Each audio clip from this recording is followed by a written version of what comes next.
Because they called up. I'm going to that, and brew. Well, if we need to, we can just do take things out of order and, Yeah, we can jump I in. would show that to see it stuff. Well, that one is looking around that. we're just waiting for the cameras to come on so the rest of the world can join us. So this is all we're gonna have tonight, so. So we want to make sure that they hear you talk about your new trucks.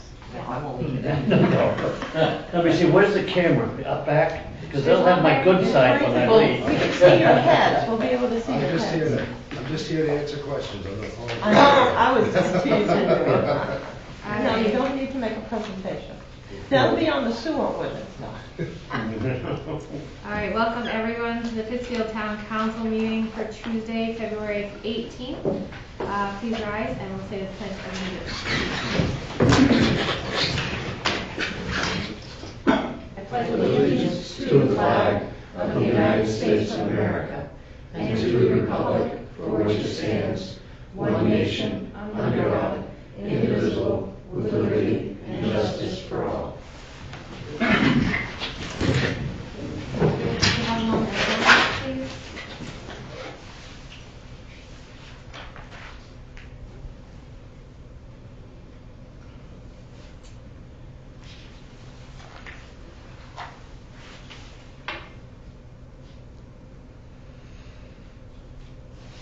Thank you.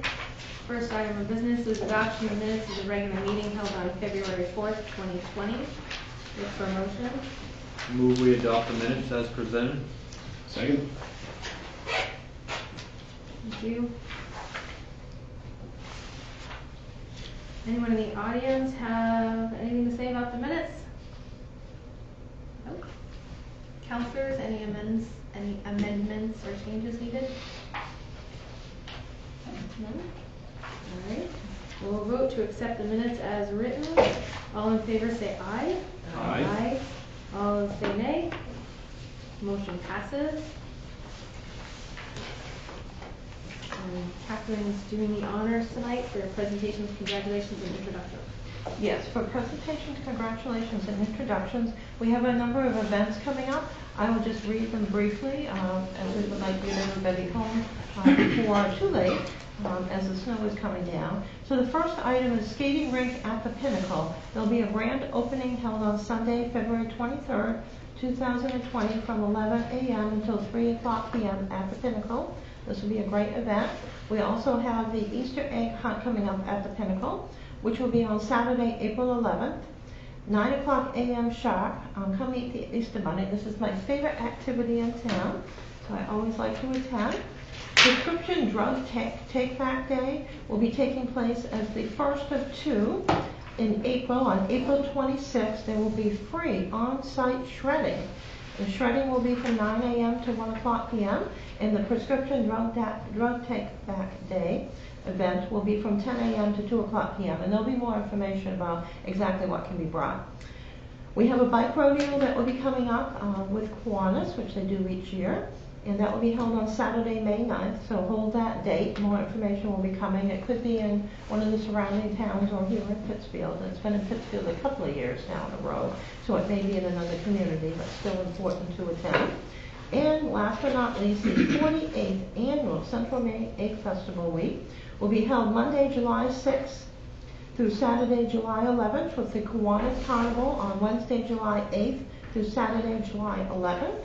I would note that we are working with several businesses, including Pop On Overs. Their project is a CDGB grant, Community Development Block Grant project that you'll hear more about later.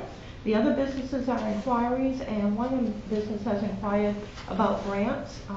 One business has inquired about loans, and so we have a variety of projects ongoing here. Thank you. Thank you. And public hearings and general business, there is none. Reports, council committees, finance. We have no report, just that we have a meeting coming up on March 12th and then another one on April 2nd. March 12th is at 5 p.m. and April 2nd is at 6 p.m. Thank you. Ordinance committee, we have a meeting scheduled for Thursday evening at 6:30. Recycling committee would be Tim, so we'll hold off on the report for that for now. Board and committee updates by town councilors and town manager. I don't believe we have any council committee updates. We don't have anybody from the theater today, so Kevin. Yes, I have some items regarding the theater under the town manager's report. Okay, so you want to go right to that? We can do that, yeah. So let's zip right along here.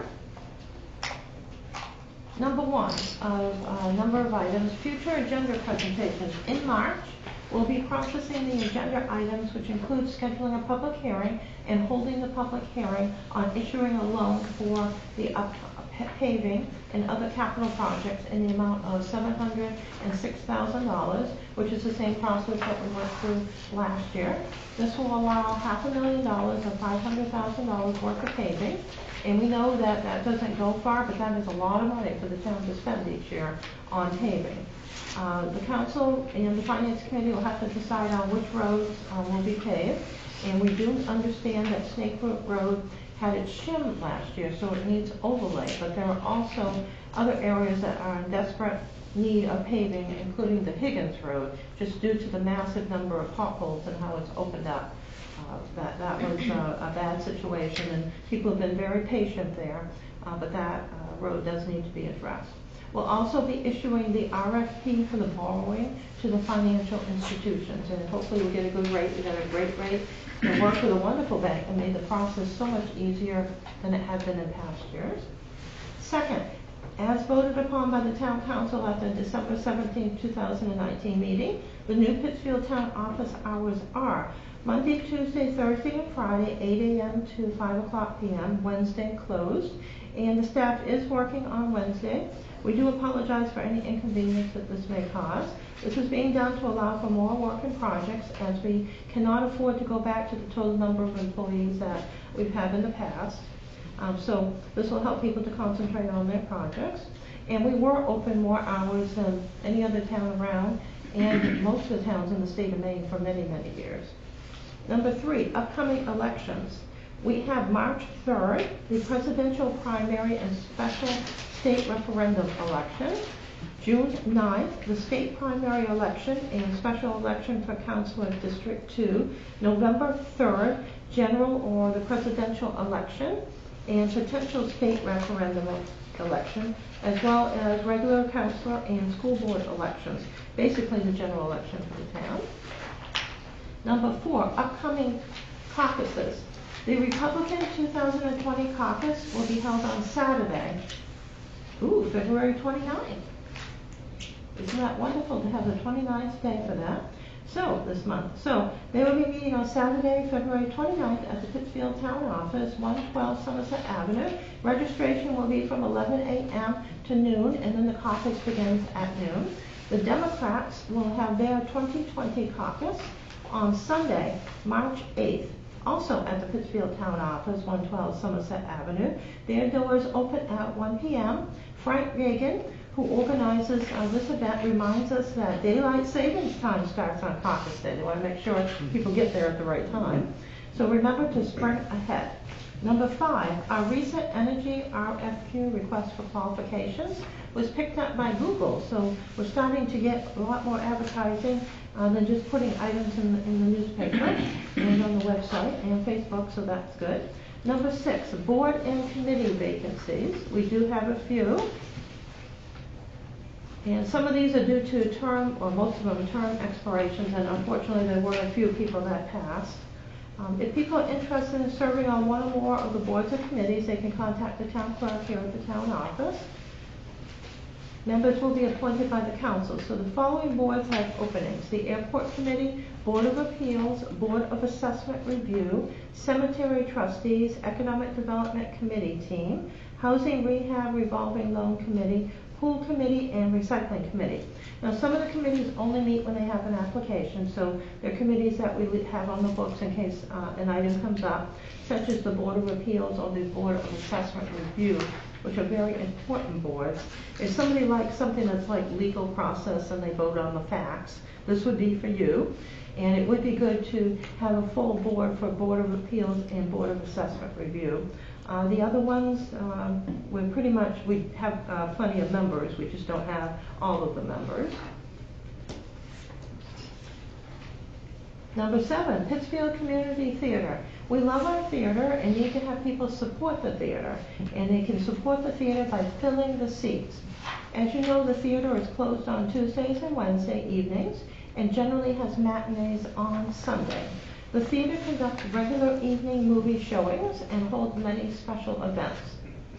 On Thursday, which will be the next day that the theater will be open since they're closed on Tuesday and Wednesday nights, they will have the last day or last showing for 1917. That will be at 7 p.m.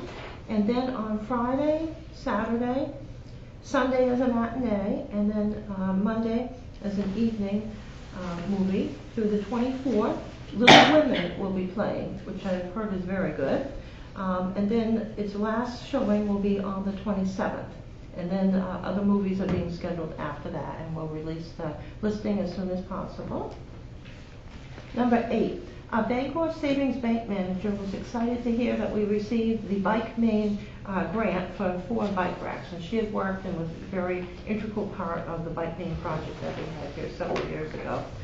Robin reports that the bank would love to have a bike rack as close to their Main Street location as possible, and I had planned for bike racks for different locations to get the route through town so we could get people to come through town and go to all of the locations, including Manson Park where Bike Main had previously been. So we'll be off to find more grant funding, I think, for bike racks. We probably could use more than 4. I really think once this project starts up in spring that we can bring people together to the downtown and put more of an emphasis there. The manager also expressed interest, and I thought this was quite interesting, I wouldn't have thought of this, in a horse tie-up of some sort for our Amish residents. So that was quite interesting. Michael, our assistant, is going to be working on that because he has the project regarding the deposits along the roadways, which includes contacts with the owners of the horses, new signing, and now perhaps places to have the horses tie up and be able to stop. So that was a great idea that Robin Chase had. Number 9, all of the regional meetings in the area have all started up, including the Kennebec Regional Development Authority and the Kennebec Valley Council of Governments. KRDA, First Parks Facebook and LinkedIn page has really got massive engagement and followers, extensive.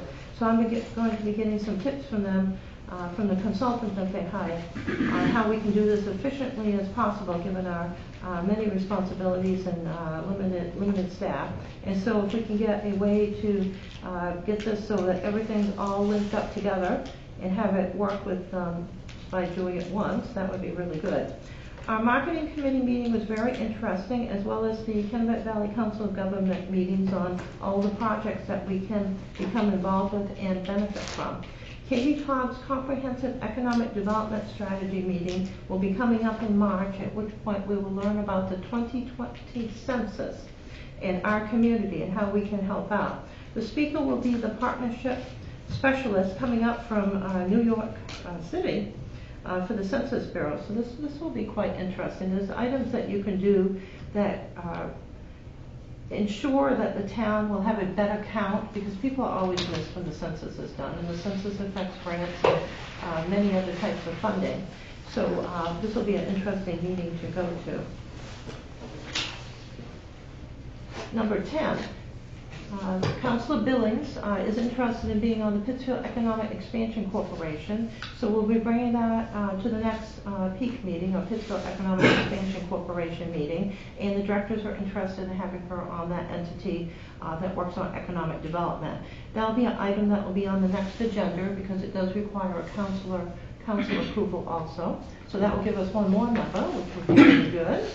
And last, Oh. Do we need to open that to the public if they're accepting more members? It's usually counselors, business people. Well, there's several There'll be people one that more. are not counselors anymore that are still on. No, or they have there's stepping down. ex-counselors on there too. Okay. Yeah. There'll be, if Deborah was appointed, there'll be one more position available. Okay, so it's just for counselors to be on that board? Usually, well, what I was told when I arrived is that counselors, ex-counselors, business owners were on there. That's just the direction that I received. Okay. So she's very interested in being on there, which I thought was good. And then there would be another position available if you'd like us to contact business owners, we could do that. Okay. Can you put my name on there as well? Yeah. Okay. All right, I very didn't good. realize that we were doing that. I know you want to be on all the committees. No, but I didn't realize that it had opened up. Yeah, we had, for a while, they just had three directors, and then we went to 5 directors, but you can actually have 7. And if you think about it, we need all the help we can get. Right. Yeah. All right, very good. And then last but not least, the 2020 Maine Governors Conference on Tourism will be held on April 15th through the 16th. And they have a very nice program, which I'll distribute to the counselors. But to be very quick on this, they have some sessions on rural destination development, food tourism, cultural tourism. And we tried cultural tourism for the region with the Somerset, with the Spascook Valley Chamber, and then with the Somerset Economic Development Corporation. It never really went anyplace, but that's still an important item for bulk to get people to come and go through all the towns and then stay someplace, like a bed and breakfast here. So that looked interesting. And then they have tourism in rural communities, the Outdoors Connection, which we definitely are starting to develop, and other places up north have really developed. So we'll hear all the stories about that. So that looked quite interesting. So I'll distribute that to the counselors. And that is my last item. Thank you. Great, thank you. All right, so we are on to new business. We are. And so, under new business, Resolution 20-17, resolved that the town council, I'm sorry. Let's pull out the right one here. Order 2004, ordered that the town council amend the transfer station / recycling center user fee system effective March 10th, 2020 for all users. Thank you, Catherine. Can I get a motion from the council, please? I move we accept order 20-04. Thank you. Amanda? Second. Thank you. Before we have discussion, can we kind of change our process and let him I was give his gonna do presentation that. first? Yes. Thanks. No, we should vote first. I see what you're doing, you're trying to micromanage afterwards, right? You don't like something? I was thinking the audience. Well, I might have don't know that we more- can really give great discussion from our audience or from us if we don't have your presentation first. I'd like to see it. Exactly. Maybe- It's the old-fashioned way, the way we That's used to right. do it. All Yeah. right, Donna, you're on.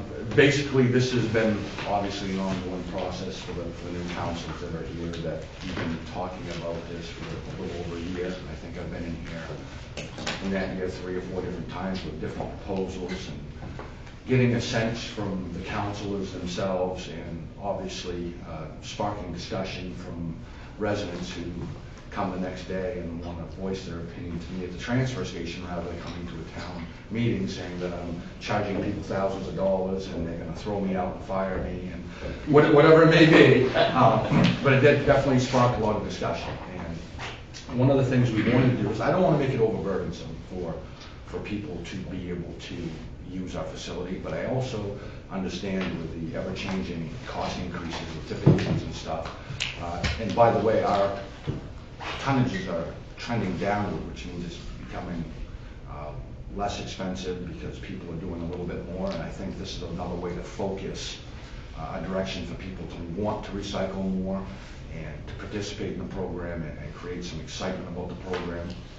Over the years, there's been different solid waste rules that have changed from DEP under the Solid Waste Rules 400, of things that we can and can't take, special circumstances. And you could look at all this and say, I could sit here for an hour and a half and discuss all kinds of different fees and systems, but at the end of the day, we got to make it easy to use and easy to explain. So basically, we don't want to punish residents for using the transfer station. We have a wonderful facility. I want people to come. That gives me an opportunity and my staff to be able to educate people on the importance of what we're doing, where the costs are, and what they can do to make a difference. So with that being said, I made this kind of a little flow chart for people to make it easy. What our category was, what our old fee was, and split it up in 3 different areas. One was for a resident. The other area was for solid waste commercial haulers that do this for a living and for a business. And then contractors and businesses that use our facility, that what I'm talking about is smaller businesses. Not most of the businesses now contract with commercial haulers, so they like the ease of the dumpsters, so they can recycle and do trash at the same time, whether they pay Bolsters or another company to do that. I think that's wonderful. They're going in a positive direction. So to make it real easy, I didn't want to punish residents. Residents frequent my facility a lot. So sitting down and looking at what the average, state average is 0.5 tons per person, according to the state planner's office report last year, is disposed per person, and that's based on 4,100 population. So taking that, as not everybody comes here, we have a little over 1,600 households, so we kind of broke that up. And the fee for residents, I think where we need to improve is a dumpster. One of the ways for us to be able to manage the waste coming in is having a positive way for us to be able to identify that they're a resident. And if they don't have that sticker, then we can do something with it. So I figured that to make it so people want to use our facility and not make it so cost prohibitive that they want to contract everything out or they feel like they don't have time, I want people to come, was a $20 fee for the dumpster. That's The per current- year? Is that That's per year? That's per year. Okay. That's an annual thing. And basically, if I can break it down, people say, oh my God, I've only paid $1. They used to pay $1 for their first original one, and we renewed it free at the transfer station every year after that. The cost of stickers is about $480 a year, so we don't even get enough money back from the $1 fee to pay for our sticker fee, which we've discussed that in some length over the years. So $20 relates to, on an average trash hauler picking up your trash, is 1 month's worth of service for 4 bags a week for 1 month. 4 to 5 bags is $20. So I thought that was pretty cheap and pretty accessible. And if you were a small contractor or a small business and you wanted to use our facility, which we still have some of those, it was $40. Again, businesses and small businesses accompany for about 1 ton to 1.1 tons, and at our current rate is about $80. So half of that, that $40 up front is still a bargain. We have a licensing fee on the very top. Bolsters, any of the trash haulers that want to do business in the town of Pittsfield have to license the solid waste hauler, and they pay $100 per vehicle per year. And that's been that way since 1984. So again, I don't want to make it burdensome. We got Matt here on the council. He understands that we can't make it so they cannot participate in the program. We still want them. They're an integral part. They bring the split cans with recycling and trash. They're trying to help to keep the cost down as well. They obviously don't want to pass a huge cost on to their customer, cost increase. So with that being said, to do $150 per vehicle, and the difference is that when they come in and register their vehicle, they get a handy dandy dump sticker too. So we can identify which trucks. And the reason why I said that is basically right now, Bolsters is the only one that pays licensing fees. I caught 2 trucks last week operating in this town that were from other waste companies that were picking up dumpsters in this town that wasn't recycling, it was also trash. So they're kind of getting away with not licensing their vehicles. I made them realize that we do have an ordinance and that they do have to license vehicles. So it's per vehicle. Is that per vehicle truck. per year too? That's per vehicle per year. The current rate, I think most of the registered, I think they bring 4 trucks into my facility. I think they register 4 of them currently. So they would pay an extra $200 a year to to be able to use ours. And do they pay then they pay the tonnage on the trash they're dumping as well? Correct, if they choose to do it there. We've made it more cost effective for them to be able to take it direct to the landfill and keep it out of our facility, which is prolonging our compactor situation. We've got a couple that are 27 years old, so it's kind of helping us from having to replace $150,000 compactor at this time, so. The small roll-off dumpsters, right now we currently charge $5. That would be to like the split cans. Bolsters are bringing in half as trash, half as recycling. They do have some that are just trash, and the fee is about $5. And that at this point, what we're paying for our tipping fees, that was based on our tipping fee when we were paying $48 a ton. So now that we're paying with our transportation fee over 70, closer to 80. So a lot of these adjustments are just kind of keeping up, bringing it Keeping back up to where it is with with fees what's we're trending, paying. right. Okay, And good. and again, I don't want to make it burdensome, and one of the things you'll notice in the resident line is that $20 dump sticker and that $40 dump sticker, if they're gonna bring in a mattress, it's rather putting the fee on a mattress $1. If you're gonna bring in an overstuffed chair or couch, it's $2.50 or $3. Again, everything you're gonna realize is gonna be taken care of upstairs. So now you're gonna be inundated. You're gonna have 100 people coming in every day, because we are very busy. We're one of the busiest places in town, coming up.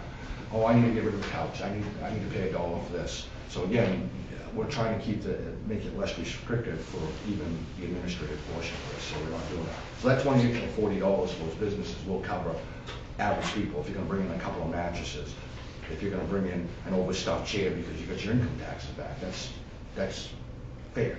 I mean, that's including not only the trash, but also the demo, their oversized bulky waste. I see that you're also including 8 tires per year. And that's, yeah, 8 tires per year. I mean, if you own 2 vehicles, we have a few people that like to collect tires, and they'll come in with 3 pickup truck loads every couple of weeks with tires, and say, oh, well, I know you're not replacing, 12 sets of tires every week on your vehicle. They're coming from somewhere. So I will tell you, I've been in the game a long time, and I know that, matter of fact, I was appalled this weekend. I went ice fishing to one of my relatives, and when we went ice fishing at the place where we run ice fishing, they have fees on this stuff, and he brought home a whole truckload of tires because it cost him $2.50 a piece to get rid of them at his facility. And he brought them back to a neighboring town, and he says, we don't have to pay for them, I'll get rid of them for you for free. I'm like, that's a pretty good gig there. I said, so, yeah, we want to make it, again, if you can bring 8 tires, that's 2 cars, and if you replace, and you're not going to, again, replace your tires. If you're replacing tires every year, you're doing stuff you probably shouldn't do. Don, question about the tires. So Yeah. it's 8 per year per household or per vehicle that's stickered? That's going to be per sticker. Okay, and then how do you know if they go over the 8, and if they do they get charged the commercial hauler? Because we write them down anyway, because I have to keep track Okay, of the tires. and then so they would get put charged. 8 tires, sticker number 116. I see. So I track that stuff on a monthly basis, so it's not going to put any more restraint on me doing something that I'm all. So after that 8, so They- say they they do would replace pay- all them, then they pay the $250. They would pay the And then $250 each or $5. $5 for the commercial truck tires. Then it's the same way asphalt shingles.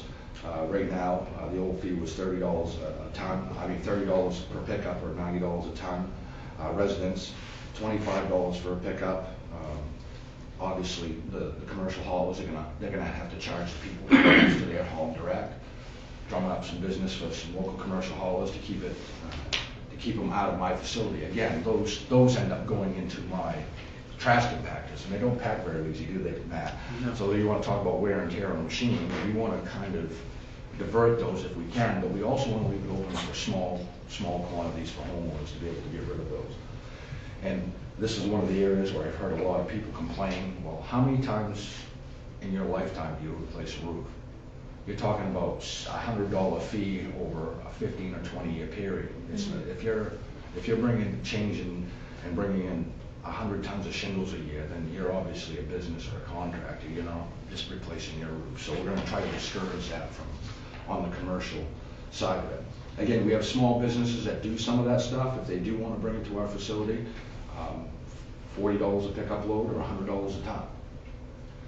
And the reason why I say that, there are some few small contractors, and maybe Steve Martin, that does a little 8-square shed, it's a pickup load. There's no sense for them to try to contract a dumpster, rent a dumpster for myself or somebody else. It's a 30-yard dumpster and they're using 2 yards of the space. It's not cost effective for them, so. Now, demolition debris, the old one was no fee. This is where you're gonna get a lot of guff. I get a lot of guff about this. Where I have, if you come down to the transfer station and look at my wood pile, we don't take wood in the wintertime or brush, and we're taking out a demo can and a furniture can 3, 4, 5 times a week. Where it's old wood. People are tearing down sheds, garages, houses, and they expect to be able to get rid of it for nothing. And we have a lot of it as we grow economically, or things dilapidate, people tear stuff down. It's always been that, well, it's part of it. Well, $8,000 worth of demo debris to tear down somebody's house should be going passed on to every taxpayer and subsidized by the rest of us. I will tell you, I run Canaan's program. I put about 4 hours in a week. One of the first things that I did over there is they were getting rid of 840 tons a year at the landfill of their solid waste, and they were shipping out almost 800 or 900 tons a year of demolition debris. That is unheard of. I said, what is going on in the town of Canaan? Are you tearing down every house and every garage in this town because something's wrong? So we did a demo ban, all out ban. So they have 2 cleanup days, one in the spring, one in the fall, where the town pays for dumpsters to bring in small amounts, pickup loads of demo debris and furniture and that sort of stuff, and did away with the demo debris. It saved them $60,000 in the first 2 years that we did that, because people didn't realize how much they were subsidizing somebody who was going around and tearing down buildings. And contractors go do a job in another town and they're bringing pickup loads of this stuff back into this town, and then they're turning around and bringing it to our transfer station for nothing. We're really not set up to handle it. When I first took over the program here, we were over 700 tons of demo a year. We started charging for some of the demo, and it went down to 350 tons, to cut it right in half. Mm-hmm. And the other thing that we stopped doing was allowing the commercial haulers to haul it direct, and we were paying the bill. It used to be if somebody rented a dumpster, a 50-yard dumpster, they could tear down a house, send 10 of them over to the landfill, say charge it to the town of Pittsfield, and we'd pay the bill at the end of the month. And we're not going to do that anymore. I think this is one of those things. It's the same thing. If you want to tear down a house, it's going to cost you. It shouldn't cost you. It's something that's above and beyond normal usage. So I think if we just ban it, again, they can use our tipping fee. That's one of the great things. I've discussed it with Matt's father. I've discussed it with other companies and commercial haulers.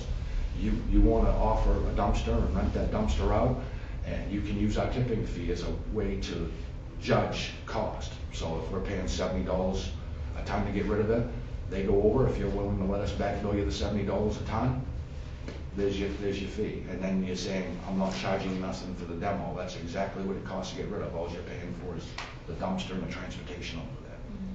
So it makes it fair. I know some people really don't like it, but it seems to work well everywhere else. If you want to tear down your garage, rent a dumpster, pay for your tipping fee. And that tipping fee will be what the town pays, not what somebody can come in and say, well, I'm going to charge you $250 a ton to get rid of it. They're going to get the actual fee to get rid of it. Clean wood and brush, again, where there was no fee on that. Residents, the small cleanups and stuff, it's not a big deal. You go down to my wood pile, like I said right now, you look at my board pile, you look at my brush pile. Every year you go, there shouldn't be a tree left in Pittsfield, there shouldn't be a building left in Pittsfield. It's unreal. And now we're having a real problem finding somebody to grind it and take it away. We did away with our chipping, the burning of that debris as part of our operations. I made a call a couple of weeks ago to DEP. We may be burning our brush pile again. What they've done is there is no market for the chips anymore for the biomass burners. The green energy credits are going to the solar and wind people, and they're not taking it. So I don't think at this point we want to pay $70 a ton to get rid of wood chips that we could take to. We've taken some up to Tom Roberts, we've taken some to a few other farmers that want wood chips, but it's getting to the point where it's becoming cost prohibitive to even accept that type of material. So I really didn't want to put a fee on it. For residents, the small pickup loads is not the problem. Solid waste haulers don't usually bring in wood anyway. And if we're going to do a contract as a business, and why I say that is we've got a lot of landscaping businesses in the town of Pittsfield, or small tree companies that do this type of work. There should be some fee. Everywhere around the state they pay to get rid of this material. It shouldn't be any different than it is anywhere else for the town of Pittsfield in that. You know, at the clean wood or brush at $5 a pickup load or a trailer load is not a huge fee. It just helps us cover the cost. And the last one, obviously, is the house cleanouts and stuff. We get a lot of that, and it's over and above. If somebody buys a house, they're a new owner, they get a dump sticker, they get that with their dump sticker. There's no fee. We're getting a lot of bank repos. And we got companies that do the cleanouts, and they're bringing in 62 pickup loads and trailers and cleaning up these houses in there, bringing everything to us, and they're getting paid for it. So the bank or the contractor ought to be assessed a fee. It's the same way in other communities across the state. Here's another example of it. So again, cover cost. We're not this plan does not make us money. It covers cost. That's going to keep it in check. Donnie. Down the road, if people still try to take advantage of the process, it's not going to go away. We've got 2 landfills left in the state. We've got 3 years left on one. We've got 18 years left on another one. So it's going to be a problem. Quick question. Yes. When you're talking about these different permits, are they going to be different colors so that you know, or is it going to say like resident or contract? I'm just thinking about ease for people when you're not there to say, oh, I know they're a contractor. If it's a contractor, how will it be easily identified? So that they know to charge, you know. Because most of our contractors are all our town. We're not going to have a lot of contractors coming from out of town. The ones that are out of town are the small ones. Mm-hmm. And they usually are the ones that will come. And I'll be honest, they're the honest ones. They'll come up and say, hey, listen, I'm doing a bank clean out over here on 133 Honeywell. What is the process that I need to go through? I tell them the process, they come in and pay, and they bring the material. It also helps too for, again, it's clarifying what we're doing, we're trying to cover costs. So it gives a definitive cost to whether it be Pine Tree or Bolster or whatever else when it comes time to assessing fees on dumpsters and what it's going to actually cost, so they can give them an actual cost. Mm-hmm. Hey, listen, this is what it's going to cost you. It's not my fee. This is the fee to get rid of it. My fee is the dumpster and the transportation. And the reason why I've also thrown that on there, where we have, again, I'm trying to lengthen the life. One of those commercial haulers the other day that I caught said, well, can we bring our truck to the transfer station? Yep, you got to pay a licensing fee with a list of your customers. And get the licensing fee, and the trash trucks, again, the old fee was $67 a ton. With our transportation fee and everything included, it's $75 or more. If they want to bring it to me direct, it's $75.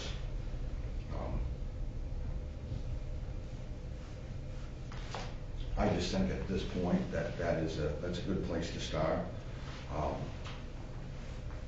At this point, can we? I want them to take it to the landfill. And if you look at the line above it, right now I think we're charging $33.50 a ton if they take it direct to Waste Management, and it's $38.50 if they take it to PERC under our account. We back them. It works really well.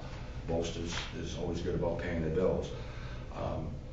That's why we're doing the $40 per ton if they want to haul it direct. So for the commercial ones, they are checking in with the staff, they write down what they have, and then they get a bill later on. Correct. Yeah. Okay. And so they're not coming up to the office to do all that. It's just residents. They're going to come the ones to that the office. The commercial halls, we that. offer that as part of what we do, and I'm currently doing the billing, so it's a little bit easier. Sometimes it's been transpired in the past. I'll bring something in, and it's tougher for them to understand what's doing that. So that goes out on a monthly basis. So the contractors, just the little contractor running around, for commercial and not the solid waste haulers, do come up and pay Yeah. at the Okay. town office, So just like they did in the past. They do, yeah, and the So commercial you get haulers are like the a ones that are slip? licensed to do specific waste removal or, and we back up, we have an agreement with Bolsters. Okay. They know at the end of the month, within the first 14 days of the next month, they're gonna get a bill, and they take care of the bill. And one of the other things that I didn't throw on there, and I didn't want to throw in there, currently we have offered it as a service for us, for residents, to be able to drop off, roll off containers. And our fee was $225 a ton. Excuse me, $225 for the container transportation. We're down to 4 or 5 of those dumpsters, and they're aging. It's time for us to get out of that business. So I'm telling you tonight, that's not a service that we're gonna be offering. It's Matt really Bolster, unusual to have Pine that to begin Tree, with, yes. Oh. all of them, CMD, Yeah. they have all of these dumpsters. He Yeah. invests money in his company, the rest of them invest money in theirs. Yeah. Private enterprise, this is a good area where private enterprise is managing it very well, and we need to keep the municipalities. Well, we should be supporting our local businesses anyway. Right. Correct. Yeah. I mean, and it's one of those things that down the road, you're gonna see me in here probably the first of next year, we're gonna have to replace a couple of dumpsters. I've got money set aside for them. Yep. But when we're offering that type of service, and you can ask Matt this, some of these customers will go in, the next time you go in there, they've pushed the container with their little track or whatever, and there's holes in the side of it, and there's dents in it, and you go, oh my God, that's an $8,000 dumpster. Now it's a $4,000 dumpster because you destroyed it. So the $225 doesn't cover that, does it, Matt? So No. and we'd be out forever and a day making insurance claims on it. We really shouldn't be in that. First of all, is because of the damage and our long-term operational capabilities of our equipment facility. But then I did some checking over the last couple of weeks, the liability issue. If we went in, set a dumpster on Pete's lawn and it was dry, and then we went back in and pulled that can and took half of his yard up, we could be responsible for the repairing of his lawn. And we really should get in that type of. That all makes a lot of sense. At this point, can we open it up to the audience to ask, Sure. Jen had a question, or did it get answered? Yeah, no, absolutely. A lot of it said makes sense, right? Should, utilize the facility, pay to utilize the facility. My other question is, what you rattled off, there's a lot of different fees and a lot of different checks and balances. How are you gonna handle the administrative side of that? I've been there in this late spring when there's trucks lined up the whole drive, and there's 2 or 3 guys up there running all around, and they're gonna be looking at the trucks and figuring out what's there or writing it down. And one of the biggest things is I think a lot of that stuff is, I will tell you, I think that at this point we're short-staffed. We're gonna get back to the full staffing thing, is to make sure that administration of the program is making sure the people that are bringing the stuff is coming from this community. I will tell you, there is no doubt in my mind, and I'm not gonna sit here and pull the wool over any one of your eyes, that there is times when I can guarantee you that if somebody's going down and throwing cardboard and baler, that somebody from another community is throwing 2 or 3 couches down into that can, because we are busy. But a lot of people realize on those days that we're busy, and that's when they come. I mean, I've caught them when I've been driving from the town office back in the facility coming from Burnham.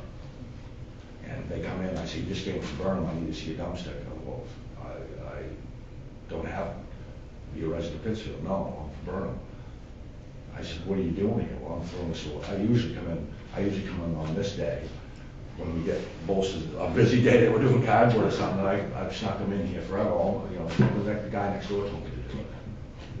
So, again, as far as the administration part of it, the billing, we're already doing it. That's an easy thing to do. I think that once we eliminate half of the people that probably are trying to get in there that shouldn't be there in the first place.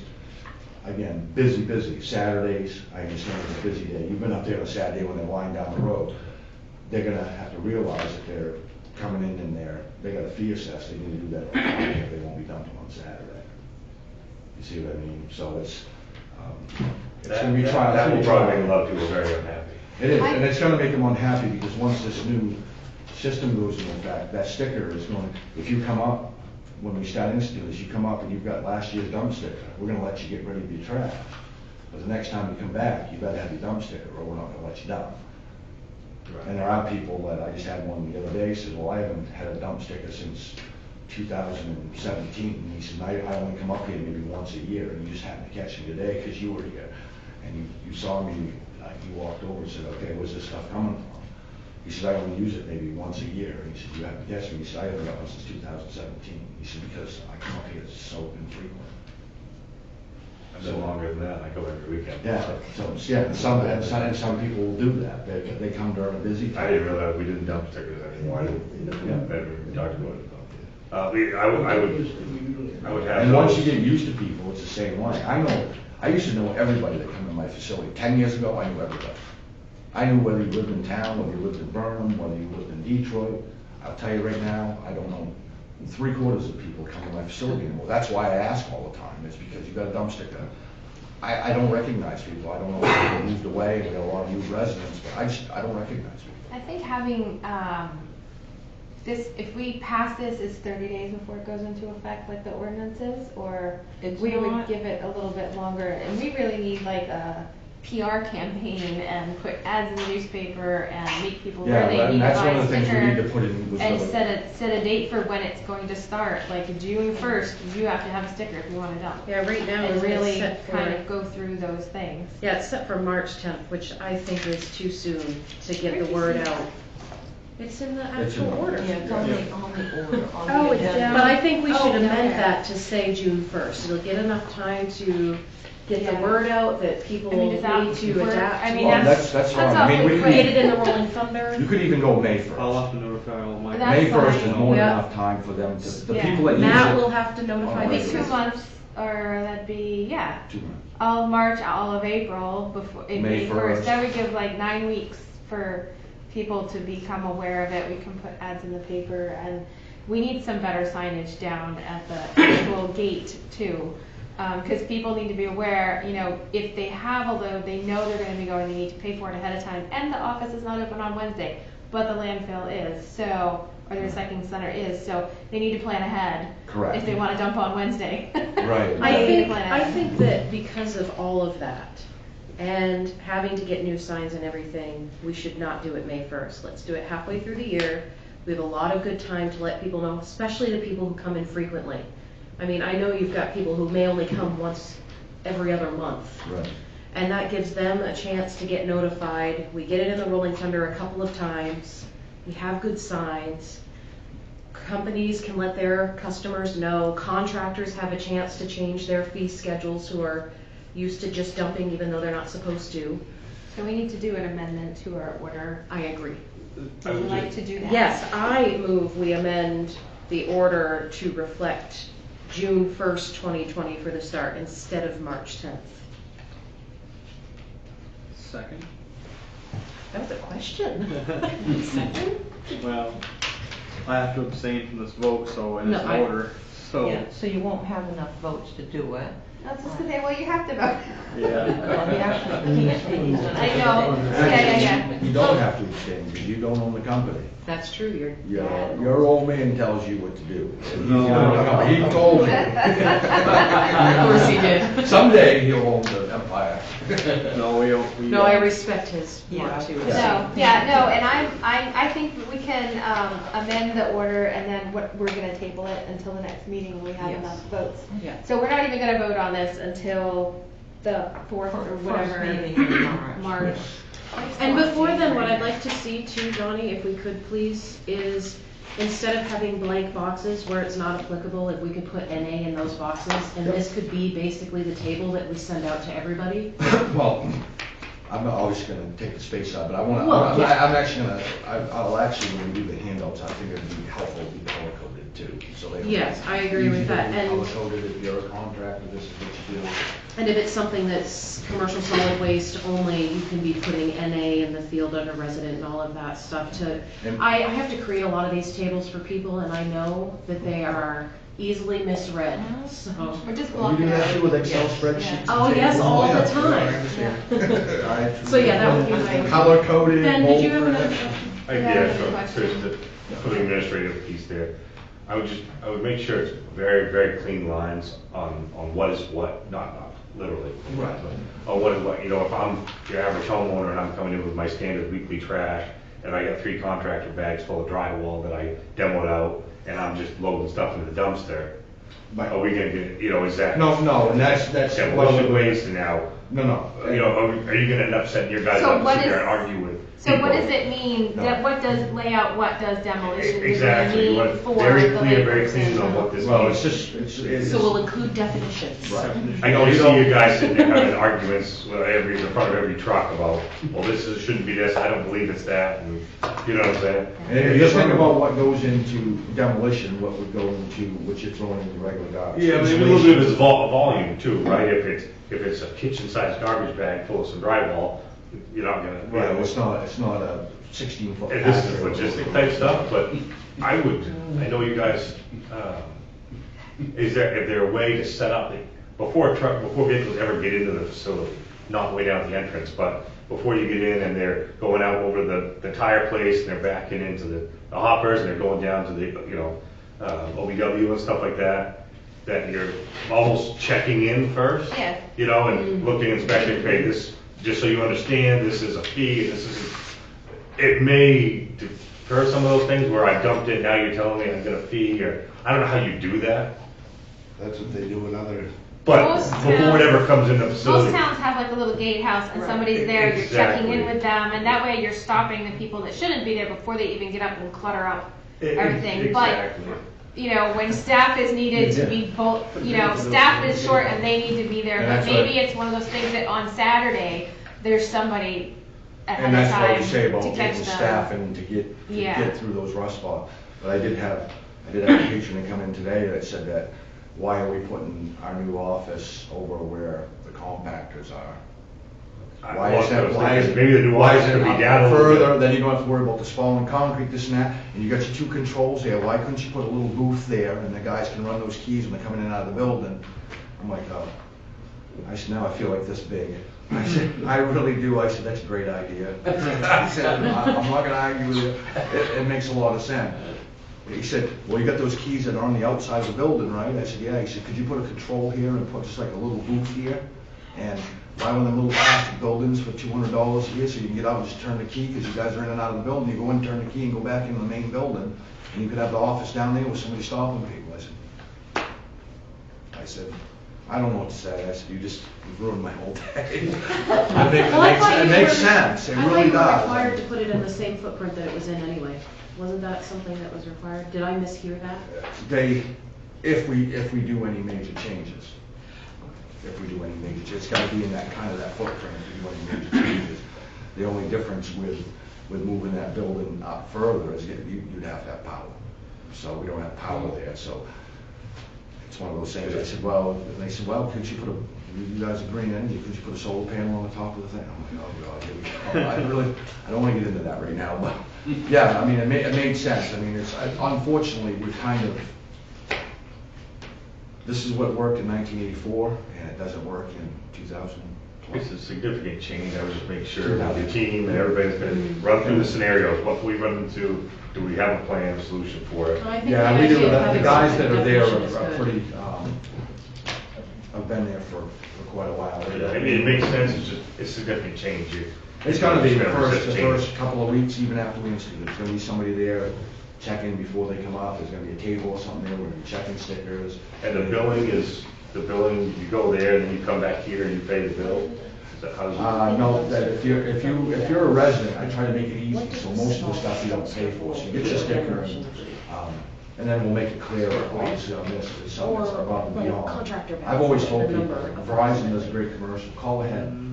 Don't travel 300 miles and find out that the business you're going to has been closed for 3 days. That's Call just- ahead. Call ahead if you got a question. Holy. It's that above and beyond stuff that you guys are, bringing slips up forward, and they're coming here to pay for it.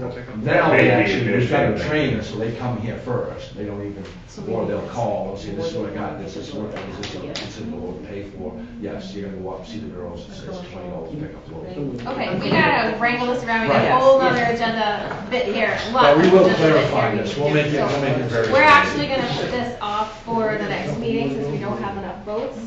I think this is actually good because every time we make a change in the solid waste, the transfer station with the fees, we end up with a first reading, then we get the bills out, and then we go to a second reading. So that's what's happening naturally again.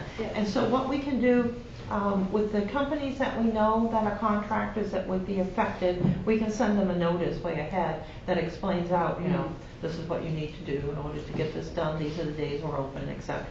And so that can be part of the process, which we would normally do. Okay, we have an amendment on the floor that Amanda motioned to amend the order to start on 6/1. Matt seconded that. So the council needs to vote on the amendment. So can we go ahead and have a vote on the amendment? You can vote on the amendment, right? Yes. Okay, so let's go ahead and vote on the amendment. Anyone in favor of the amendment, changing the date to June 1st, 2020, please say aye. Aye. Aye. None opposed, so that's gonna pass. So we're gonna change that, and then we'll make a motion to table this for the next meeting so that we have enough counselors that Matt's able to abstain from the vote, and then we can still actually have a vote of at least 4 counselors. I move that we table the amended Order 2004 until our next council meeting. So that needs a second. Second.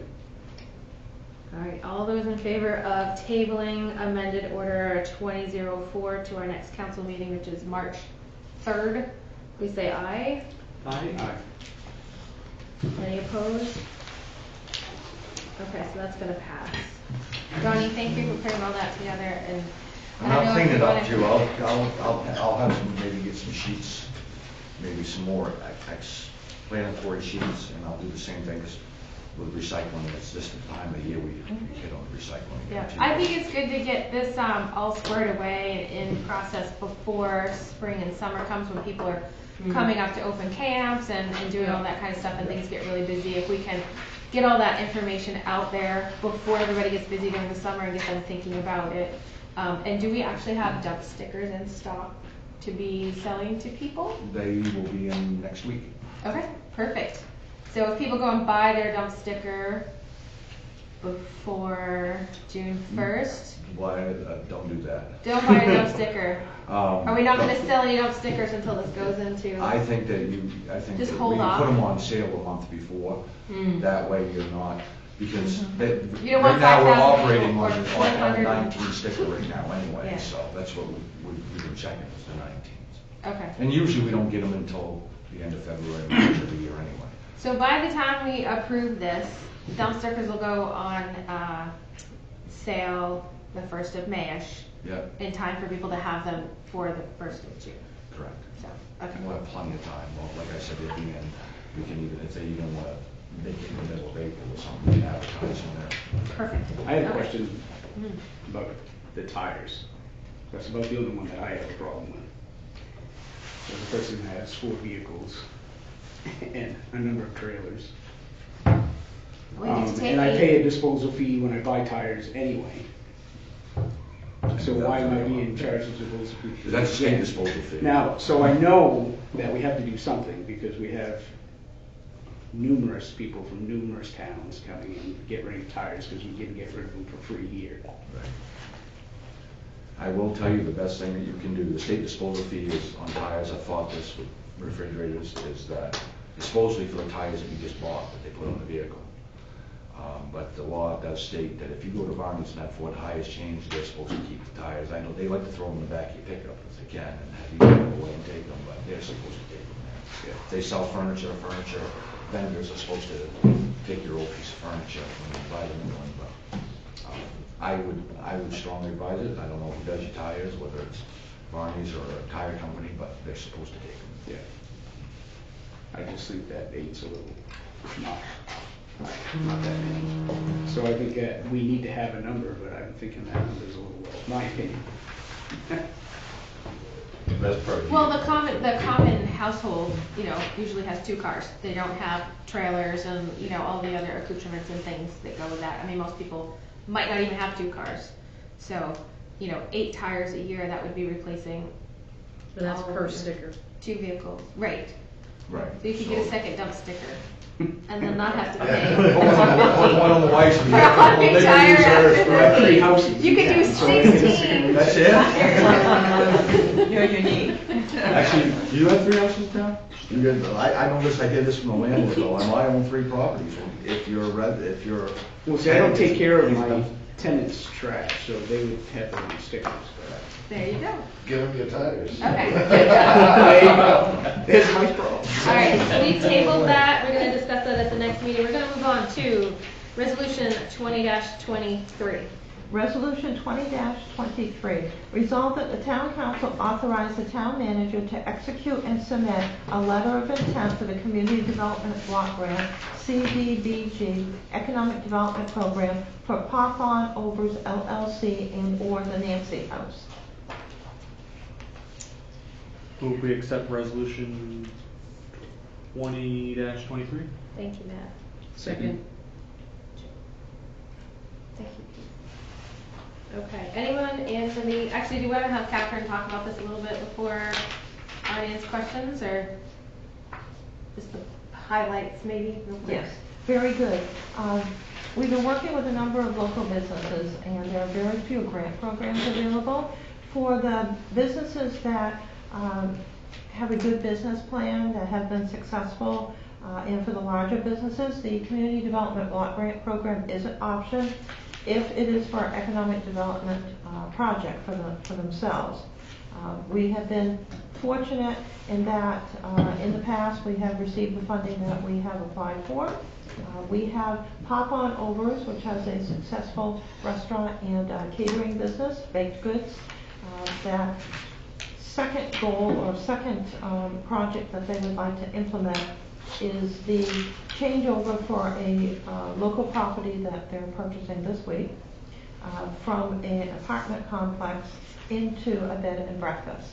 And being a bed and breakfast, this project would be of great assistance to the town in that we have people looking for locations. We have one nice room here in town now, however, at many times. Businesses need places for their employees to stay or their dignitaries. Maine Central Institute needs rooms, as well as different facilities or businesses that are recruiting employees. And so there is an opportunity here to assist the businesses and also to assist our beginnings of what we have for winter recreation in the area. There are always people looking for a good location to stay. The Monteros are excellent customer service orientated and love to talk to people. I can see them doing this now. They were proposed to move into the apartment, the nice house of apartments located on Main Street, live there, and then they would rent out rooms until it became a bed and breakfast, at which point they would then rent out rooms as a bed and breakfast and maybe do some expansions. So under the Community Development Block Grant Program, you need to create jobs if you're going to ask for funding.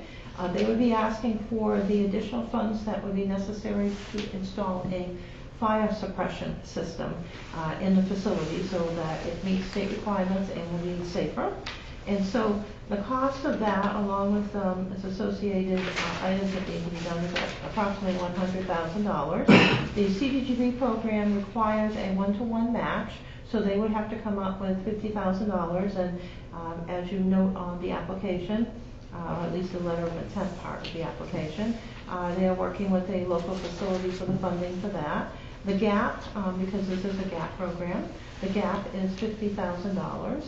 And so the $50,000 would require that 2 positions be created, and they had thought that 2 positions would be necessary for the facility. And so that actually works out quite nicely.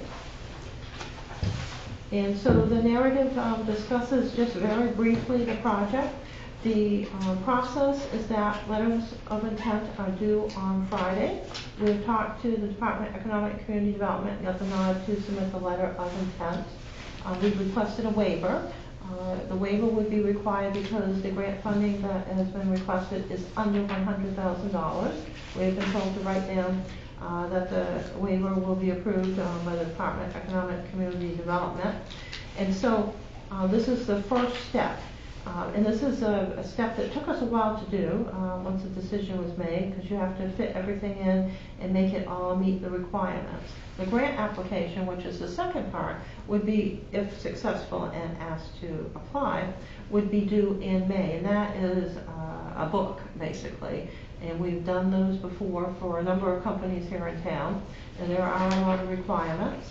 We'll be sending the letter of intent off, if approved this evening, to the Kennebec Valley Council of Governments, so they can look it over and make sure that we have all the right wording and everything. And for anything that could be added to strengthen the letter of intent. I will say, when we met with KV Cog and Mrs. Montero was there, as well as relatives that were assisting her with the project, they were very clear, very helpful, and very clear that, you know, this is a unique type of project, which I knew, for the Community Development Block Grant Program. So we are competing with large businesses with a lot of you know, different projects. And so everybody competes for the money, whether you're a small business that wants to grow or a very large business. And so hopefully we will be asked to move forward to the grant application process, and then it will be highly competitive. It's a really good project for the community. It will help bring people to the town.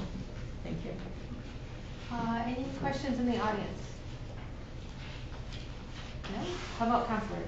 Any questions? So you're saying this isn't a guaranteed thing, it's kind of like a lottery type thing with, or like, It's a competition. it's a competition, yeah, so, Yes, a okay. big competition. So this is the initial, like, Very what we plan to do? Very easy process, And then number one. from here, they tell them whether or not they have to do the actual big grant writing, or? Yes, Okay. whether we'll be able to, you have to be invited now to apply for the economic development grants. In the past, a number of years ago, you would just apply without the letter of intent, and then they would be getting all these applications that really weren't put together well, and they hadn't looked at them to see if they really fit the program. So this is to cut down everyone's work and make sure that the people who have projects that the state would like to fund actually apply. Well, And so certainly you get helps some reviewers. Yeah, it makes it more efficient and effective.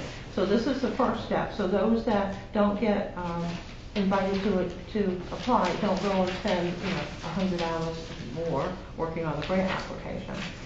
And so this is a first step. It's a really unique process. If we go to the grant, we would need to have a public hearing set up to approve applying for the grant, hear testimony, and that's where we write down all the letters and items that people mention and make a record for the state so they can see how interested people are in this project, because it is community development project for economic development. We also will have approximately 7 to 8 different programs to approve, different policies and procedures that would need to be set up. And there is a memo of understanding between the town and the business that if something were to go astray sometime down the road, and the requirements are not met, the jobs do not materialize, or the business closes down, that the business would pay the money back to the town, because the state will ask for the money to be paid back. And so that's a regular item that we've had for almost 20 years now, because it is a requirement that if something did go astray with this program, the state can ask for the money back. The money goes to the town, and then the town makes a check out to the business once they fulfill requirements. So we're acting like as a pass-through, we're Correct. receiving the money on behalf Yes. of the business from the state, and so Yes. that's why we have to be able to approve this and say that we support the project Yes, and whatnot. exactly. So that's what our role is. And to provide some support to their application as well. Yes. So, Yeah, it's a really good project. and this is the same grant program that Innovative Specialties went through. Correct. And Walpole. the Walpole and the sidewalk project out here. Yes, yes. You know, these are all CDBG grants. Mhm. So Yes. it can take a lot of different forms, but this is a unique one. Yes, this is the one program that we are eligible for. There used to be a few others in which we got money to the library for ADA accessibility.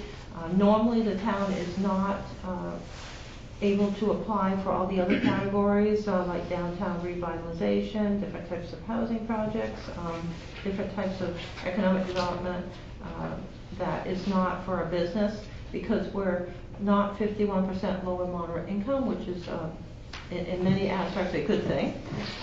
But in one aspect, we're not able to do this. And we've talked about how, we could apply if we were another community like Dover Foxcroft or some of the other communities that got money for their theaters. We're just not eligible as they were for that.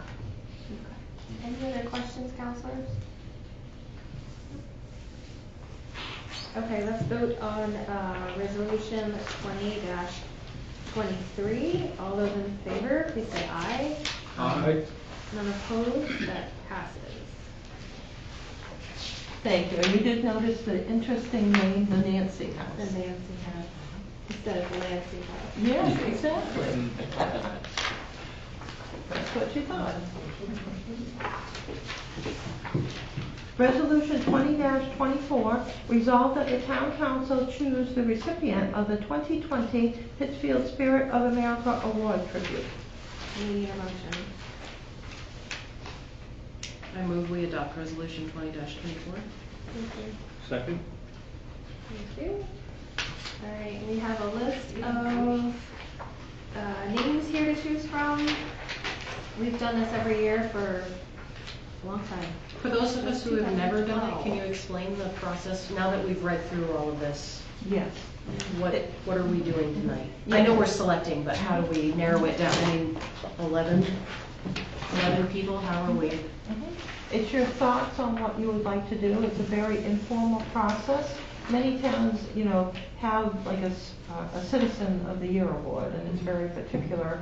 We've always left this free-flowing, in which the first step is to look over the list of candidates that we've had from the past, and then you have a deadline to submit new candidates. New nominees were not submitted. I did receive information from Deborah on who she would like to select. And so the next part of the process is that you talk about the candidates, or just if you have somebody that you want to nominate, you do that. And then you all discuss it amongst yourselves and come to a consensus. We try to leave it really informal. Could you tell us who Deb wants? Yes. Yeah, let's start with that as a motion. Yes, yes, yes. Deborah sent right in, as soon as I asked for the other nominees, Deborah sent in that she thought Bernard Williams should be nominated, and then explained out the reason why, in that he dedicates so many hours. I mean, he's at the town office every day. He runs around and works on all these different items. He volunteers his time to different organizations. He serves as our contact for the Salvation Army, which helps out greatly at times. And so he received an award from the fire department several years ago for his 50 years of service, and that was many years ago. Don't tell Bernard I said that. It was a few years ago. And I wrote down the rest of the information that we knew. So she thought Bernard was the first candidate. Okay. So are we nominating tonight? We're not actually voting on. We're Yes, gonna vote you're tonight. going to choose. I'd like to make a motion that we table this till we have all the councilors present. We have to make a nomination in February and notify the program in order to meet some of the criteria. Yeah, they have different, you can be, what is it, Levels. a gold, a silver, and a bronze city, I think. Wasn't there different levels? Yes. Like if you wait till the very last minute to submit, like the earlier you submit, the more recognition your The person gets. receives. Yeah. So, I narrowed it down to 3 people personally. Okay. all right. I who are narrowed it three down to people? 2, so. Okay. And, All right. and Bernard was on there, Williams, and Deanna Tilton, and Paul Bertram. Those are the 3 people that. I said Andrew Gibson and Paul Bertrand. Those are my 2. All right, so then we got Deborah said Bernard. So that's 2 for him and 2 for Paul. I would go with Bernard, and I would also go with Trudy.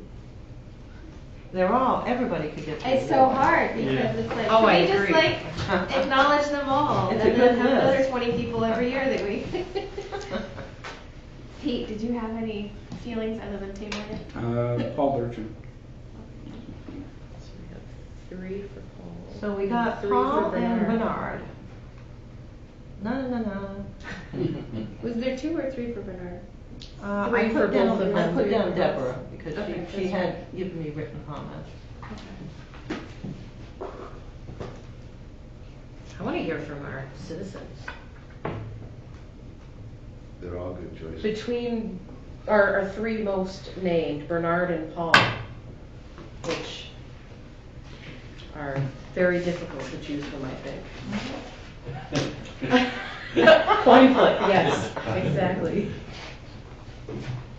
Paul, you know, Bernard's gonna be around for a few more years. There's something to think about. And that's one of the things I will tell you, I've done this program over in Detroit, and I try to look at giving them a award while we're here, and sort of thing. Yes, So keep that's that one in of the mind, things we do. because it happened a few times in a few communities where they waited too long and did some of the younger members, and they weren't around to be able to do That it. was one of my thoughts.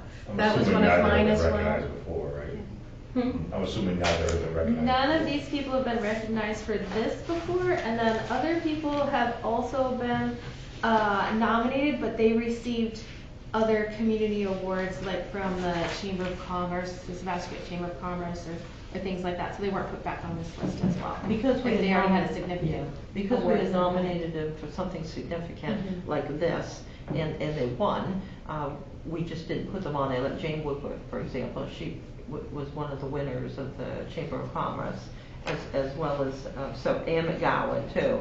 These are 2 people that you would think would be on this list, but they won another prestigious award. Yeah, I mean, I think, Paul, we all know Paul.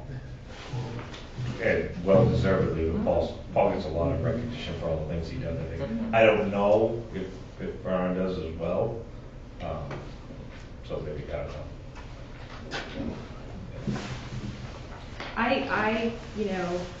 I think they're both incredibly deserving. I think they both contributed for a long time throughout the town, definitely in different ways, and both in very important ways. They have decades of volunteerism. It's amazing. You didn't get anything from Tim. Tim's usually a good one. Tiebreaker. Yeah.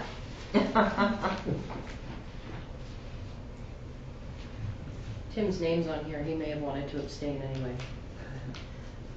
He probably, if he didn't have the flu, he would be here. I'm not sure who he would vote for. He'll tell us stories I'm about glad how he kept his flu his at father home. worked for Bernard Williams. We would hear that. Yeah.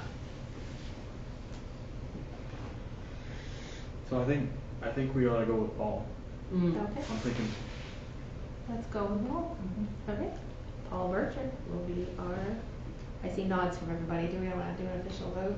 All Aye. those in favor of the nomination of Paul Bertrand as our 2020 Spirit of America Foundation citizen, please say aye. Aye. Aye. There we go.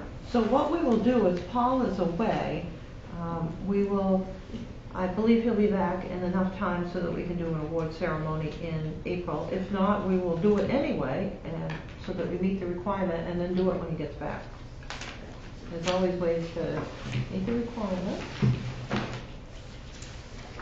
All right, on to a whole variety of, the moment some people have been waiting for. Resolution Yay, it's your turn. Yes. Resolution 20-25, resolved that the town council approve the request for proposals to replace a water and sewer truck and purchase a cemetery truck, and authorize the water sewer plant manager and the cemetery section to issue bids for same. All right, counselors, we need a motion.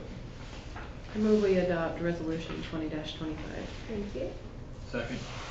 Thank you. And I apologize, gentlemen, we should have moved this item to the beginning of the I thought agenda of for that you. After the fact. All right, we need to buy 2 trucks. We have. The cemetery truck was already put in our budget stuff anyway, because it's coming from his. It's coming Yeah, from the trust cemetery account. funds. Yeah, there's no additional, outlay for that because it's coming straight from the cemetery funds. Yeah. Correct. And I just need to say, it's about time you have a truck that you're not No using, kidding. your It's personal not truck to mine. do this. It's about time. My goodness. The water and sewer truck, is that being paid for by tax dollars, or is that also coming out from something else? It will be paid for through the water and sewer billing, but will require financing. There's not enough funds available in the water sewer to pay for that. And we usually finance those over 2 years. And we were looking at doing the lease purchase on that? Yes, Or- yes. okay. Yeah. So that'll be a lease purchase. Yeah, that works out good. And that's in usually- our bid here There's too. usually good deals about this time of the year. Yeah, it's a slow time for vehicle purchasing. Any other questions from the audience? Counselors? These are 2 items that we approved in the budget process. Yeah. I can only say we keep the trucks going as long as we can, as evidenced by that little blue truck that we finally got rid of. The Ranger. Danger. Listen, that thing still pops up every once in a while, I see it. Well, you can see the ground when you drive. Scott's still driving. Yeah, well, they're driving it. I I condemned know. that several times and they kept bringing it They back to keep coming life. back. Rangers are like the best trucks ever. My dad's Okay. Ranger, his headlights would turn on randomly, or you'd hit the brakes and the lock on the seat would let go, Well, so you they're could fly doing forward. well too. Yeah, I loved that. Okay, do we have any other discussion about the? There was one item that Chris wanted to add to his bid specs after thinking about this, Okay. that he would have running boards, just for safety. Catherine, I'm Okay. sorry, I'm really new at all this, and I've actually been thinking about it. Yeah. Some of the important stuff that I should have thought about, such as frame coating, bed lining, that should all be in there as well, and I just, where I'm new at all this, I just didn't think of it. You know, with all the stuff we're putting on our roads, we really should have the frame treated. Yeah. The- Okay, what do we want to call these items? It's called a Undercoating, undercoating. yeah. And a spraying bed liner. Yeah. Do you think spraying is the best though? I've heard not so great things about the spray-on because it chips so easily. It depends on what you get. The original Rhino lining is still in the truck that Matt bought off the town, and it's got a few little peeling spots, but it's still in That was place. a spray-on. You know, 20 years later, or 14 years later. Yeah. So I mean, There's no guarantee, it ain't yeah, there's no. They say it's guaranteed for life unless you put a pixel. I'm just wondering cost versus, we just picked up a bed liner that was an install plastic one instead of doing a spray because it's so much less expensive, and they're right. They are, but with the heavy pumps and stuff that I'm gonna put in my truck and go, I can't have Yeah, stuff. okay. You I can't have stuff sliding. They're slippery, yeah. They- No, they do. are, you're right. I The didn't even yeah, think we of have that. those, the However, plastic they do liners are offer slippery.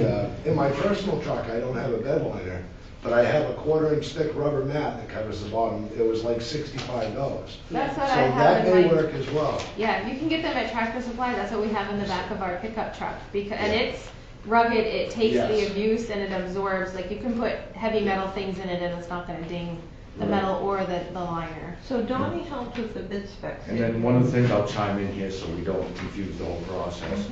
I did the bid specs with what these guys had talked about. I put those together. And I will tell you, I mentioned to Chris outside, you're gonna add apples to apples and oranges. There's 5 different types of undercoatings, 16 different types of side rails that you can put on these trucks.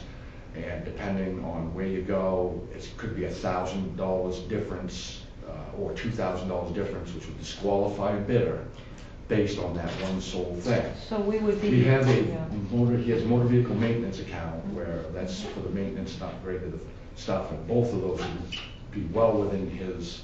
So that could be done separately Done after the afterwards. fact. I think would make Get it the less truck confusing first and because then worry about adding it later. depending on who they're buying the truck from. Even as Matt this, one guy could use Truck Works and use an off-brand undercoating that may not be as good.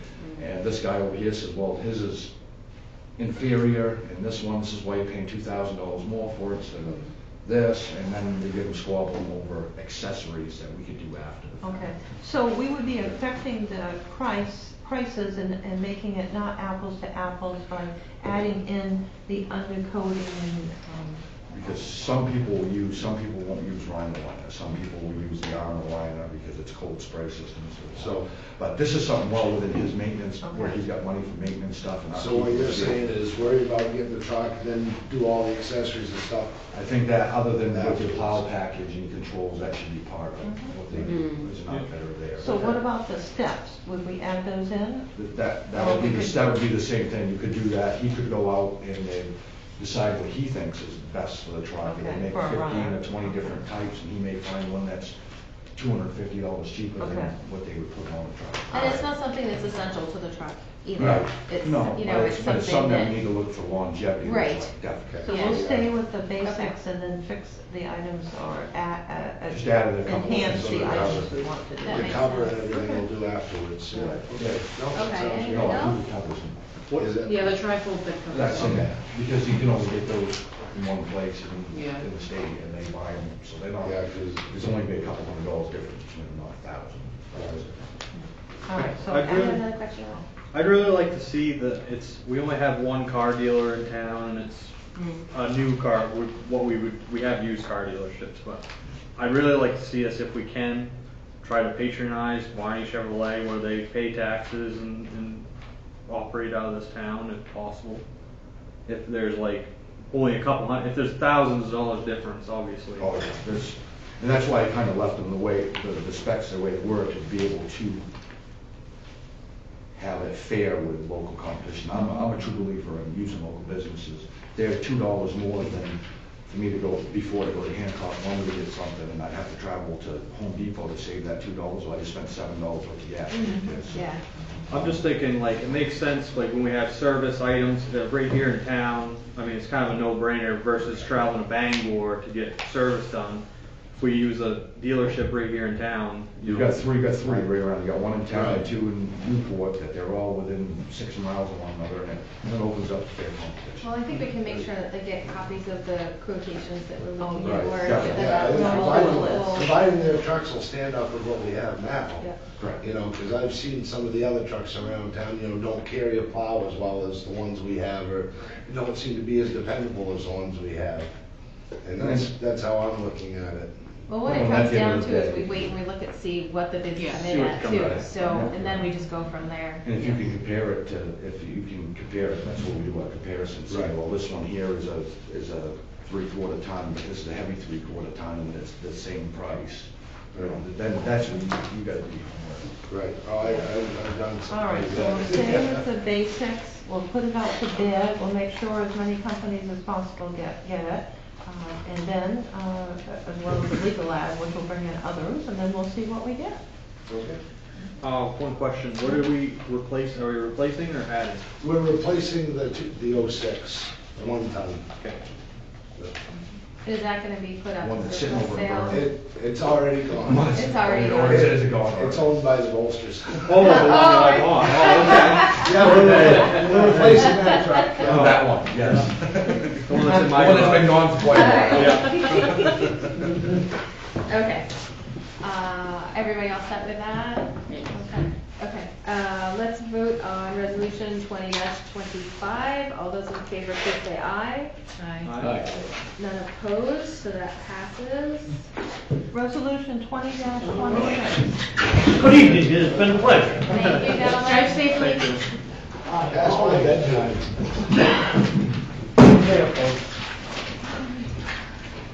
I'm so happy to see that little blue vehicle gone.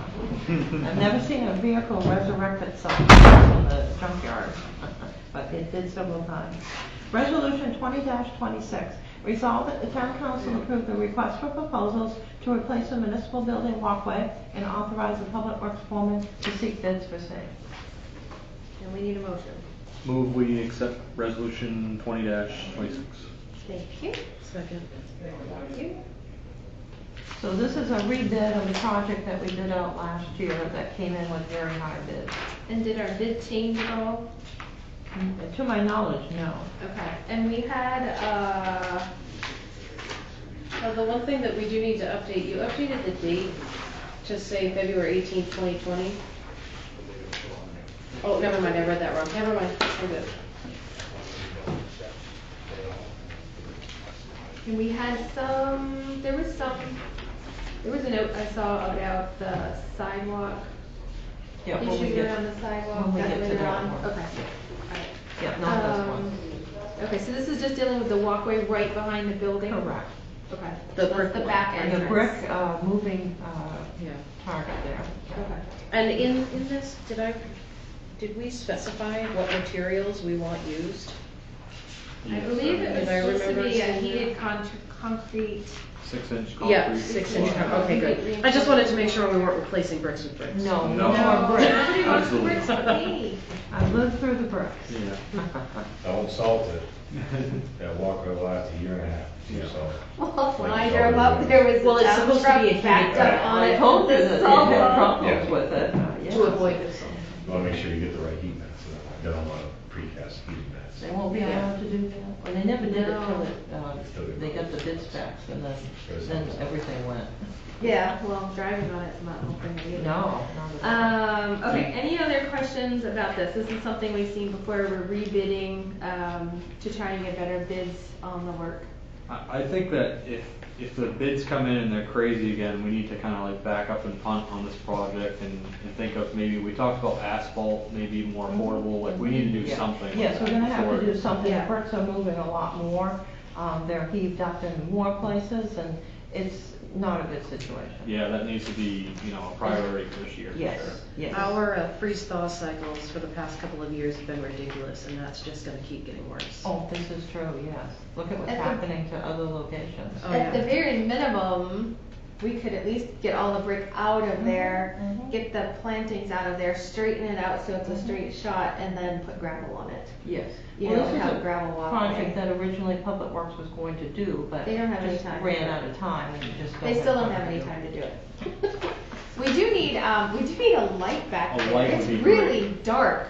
Yes, the There's light- a light in the hallway and a little dim one The over police the station light doorway, is the one but that lights there's up. like, there needs to be a light on the door of the wall of the police station there, over the walkway. All right. It's so the- dark there. The reason why it's dark now is that the large street light that we own in the parking lot has blown out. And so Public Works is aware of that and the fact that we're in week 2 of this, and that's why it's so dark out there. Oh, well, Yes. it seems like it's been It's a dark for major, longer it's a than that. major street light that we own in our parking lot, and they are aware of that. The first night that happened, it was very clear, that there was an issue. Yeah, okay. It's just really dark. Alright, any other comments about the back walkway? Ben? You're doing, I don't know if you have experience with heated concrete blocks a lot, but it can be a maintenance nightmare. They burn out, Yeah. the wiring fails, if you gotta replace it, you have to chip up the whole block. Just something to consider for Yeah. long-term maintenance. Yeah, I was really not in favor of like basically heating the great outdoors to begin with, but our public works foreman was, insisted that that was the best way to go, so. So how does yours work at Chimbro at the main office? Is that your experience? This is not at the main office, no, that one is spotty, it's worked fairly well, to my knowledge, Mhm. it does have cold spots, but we'll see, it's still fairly new. We Okay. put a bunch in at projects, Mhm. and we've demoed a number back out Mhm, mhm. within months of putting them in. So- Well, I will say that we have limited funds for this and something needs to be done, so we'll see how the bids come in and that will determine what we do. Okay. Any more discussion on this? Alright, let's vote on, 2026 for the proposals for the municipal walkway. All those in favor, please say aye. Aye. None opposed, so that passes. Resolution 20-27, resolved that the town council approve a request for proposals to wash, seal, and repoint the municipal building and authorize the public works foreman to seek bids for same.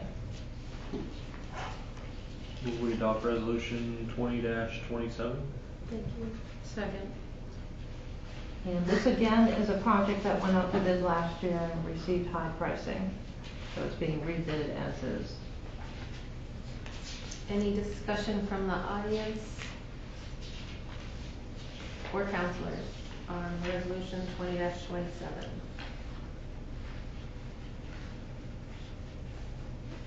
All right, let's vote. All those in favor, please say aye. Aye. Any opposed? And that passes. Resolution 20-28, resolved that the town council approve the request for proposals to replace masonry that is part of the fire station and authorize the public works foreman to seek bids for same. Move we accept resolution 20-28. Second. Thank you. And this is another rebid project. Due to the high Last cost year. of what we received, yes. And basically, some of these may end up being done together. I was thinking if we only have the funds, say it comes out and it's a crazy or a higher price than we assumed it would be, are we gonna just kinda like accept that maybe that we underestimated the budget of this project and we're just gonna pick one or another? We'll have to figure out, that's why they're all being done at once, so we can figure out exactly what we want to do. It may be that we just hit a funny period of time, but in talking to all of our associates, they've said some of the bids on their projects have ended up being 80% higher than what they estimated, and they estimate high. So the prices are all over the place. So the idea was after we received the high bids is that we would go out early, because I usually, over the years, and other towns have bid things in February, March. So when they go out in March, people are running all around going, oh wow, it's going to be good weather, we can get some jobs lined up, so you usually get good pricing.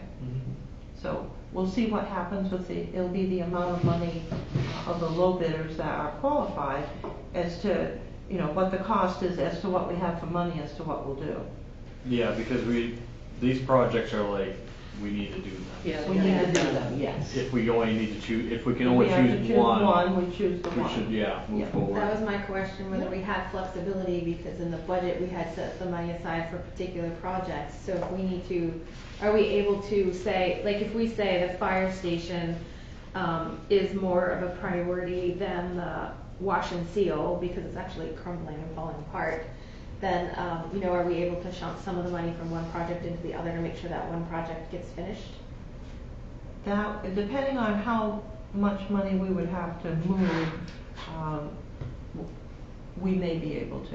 Now, these are reserve accounts, and by putting money in reserve accounts, then that money is dedicated to specific projects. But if we were to, let's say for example, we got 2 projects and they were higher, and we only had one bidder, and we went back to the bidders and said, or the bidder and said, look, can we combine these? If you got both, could you reduce your price? And then maybe we can combine the money too. We'll just have to see what happens. Yeah, and the It's reality not- is, it's all the same building. Yes. I mean, that's the kicker here, is that we're talking about doing the work on the front of the building or the side of the building, it's all the same building, and to have it split out into 2 projects is kind of silly. Well, that is what the staff wanted to do, and I Right. understand there's good points to that. Yeah. And there's also, how do we fund it? So we're just gonna have to see what happens, but we're bidding out we're not bidding out in the summer, we're bidding out in an early time of the year, so it should help. I will say there are unlimited contractors that work on this type of item, in the area too, so that affects some of it. Yeah, and it's hard to get anybody to schedule to do any kind of work I right know, now, so yes. it's not just us having a hard time with this. Oh no, just for houses, people have trouble. Yeah. Any other discussion about resolution 20-28 for the masonry of the fire station? Okay, let's vote on this. All those in favor, please say aye. Aye. Any opposed? So that passes. Resolution 20-29, resolved that the town council approve the request for proposals to replace the sidewalk along Commerce Avenue and behind the municipal building, and authorize the public works foreman to seek bids for same. Will we adopt resolution 20-29? Thank you. So this is the one that will. Oh, I need a second. Oh, I'm sorry. I'll second it. Thank you. Good. I jumped in there because this is the one that we're going to have to table. We do not have the bid specifications as of yet. The public works foreman has been struggling with this, as he's indicated, because the. Is this the section that keeps heaving? Yes, Oh. yes. There's 2 items going on here. One, the handicap spots that we have are grandfathered in, and evidently to meet the current requirements would require larger area, and so that's a struggle fitting things into this cramped area. And second, Connors Avenue has heaved drastically. If you go out and drive down it, it's heaved and sunk in. There are triple the cracks that were there last year. So this has happened all over the last couple of months, and so the Public Works foreman is concerned, which I can understand, about replacing the sidewalks when we don't replace the road. And so he's working on, what to do. And so he said he would not have that ready for us for review. And so we have limited funds, so we can't replace everything. But these sidewalks are a problem for if you go out and look at them, you can see why. And so it may be as one of the options if we do not have additional monies, and he's recommending not to utilize his summer paving monies, which I thought might be a helpful solution. But if we don't use that, we may need to do part of the project. So we'll see what he comes up with. So it should be tabled until the next meeting, and then we'll see what the options are. And do we think that we're going to have a proposal for the next meeting? Pardon? Do we think he'll be able to get to this and have a proposal ready for the next meeting? So you have a direction to... He's going to have to if we want to do this out and do it in a timely fashion. Yeah, okay. Yes. So we'll need a motion to table this. I move we table this resolution 20-29. Second. And councilors, please vote to table resolution 20-29 to our next meeting. Please say aye. Aye. None opposed, so that passes. So we're tabling that. Resolution 20-30, resolved that the town council approve the issuance of a RFP, request for proposals for a backup power generator to replace the current power generator. Move we adopt resolution 20-30. Thank you. Second. Again, an item that came in high, although the bids that we got, this is a second bid to see if we can get some better pricing being done at a different time of the year. But still, if we could get a better price, that would be good. The funds for this would be part of our capital improvement plan for the loan that you'll be looking at shortly. Okay. Any discussion or questions from the audience? Councilors? Any discussion? All right, so let's vote on resolution 20-30. All those in favor, please say aye. Aye. None opposed? So that passes. Resolution 20-31. Resolved that the town council approve the renaming of the Sibley Pond Bridge to the William Harris Memorial Bridge. Oh, I think we skipped, did we skip the appointment? Skip what? I did the Mine generator. has a different, We have Phil Hendricks to appoint as, I have a different order. Phil Hendricks, 20-31. That's That's 32. mine Not says on my 31. sheet, it's not. Yeah, mine says 31. All right, so let's do, so this is 31, we're gonna do Sibley Pond. Mine says, it's opposite on mine. Okay, so resolution 20-31 is Sibley Pond. Yeah, it says it in the big part of the packet on that top. It actually says. I'm just going by the 31. agenda. Sorry, Kathy, did you go ahead and finish that? I was All confused. right. Resolution, I'll check into what that is, but resolution 20-31, resolved that the town council approve the renaming of the Sibley Pond Bridge to the William Harris Memorial Bridge. Thank you. Move we adopt resolution 20-31. Second. Thank you. Any discussion from the audience?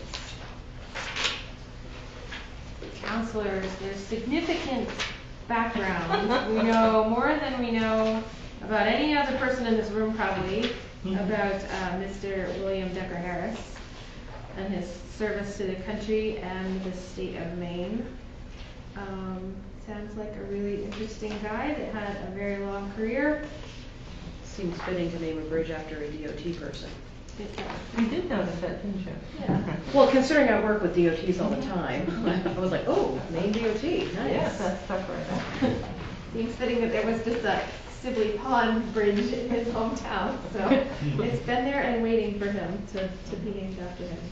Yes, and they were very apologetic at the Transportation Committee. They asked Representative Scott Stone to bring down the information.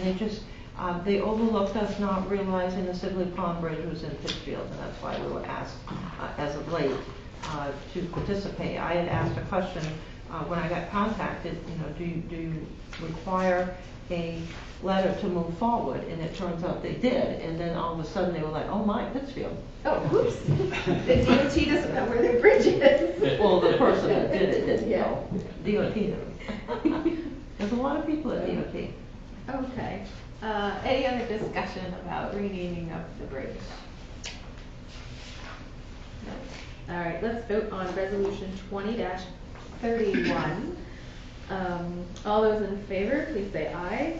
Aye. Aye. None opposed, so that passes. Resolution 20-32, resolve that the town council appoint Philip Hendricks as an interim director for the MSAD 53 Board of Directors to serve until the next annual municipal election and until a successor is elected and qualified. We need a motion. Move we adopt resolution 20-32. Thank you. Second? Thank you. Any discussion from the audience or councilors? Does MSAD 53 also back Phil? Pardon? The MSAD 53, he's looking to fill and, Carl Kelly's vacated spot. okay. We weren't aware of it until we saw the agenda come up. So, So there's no.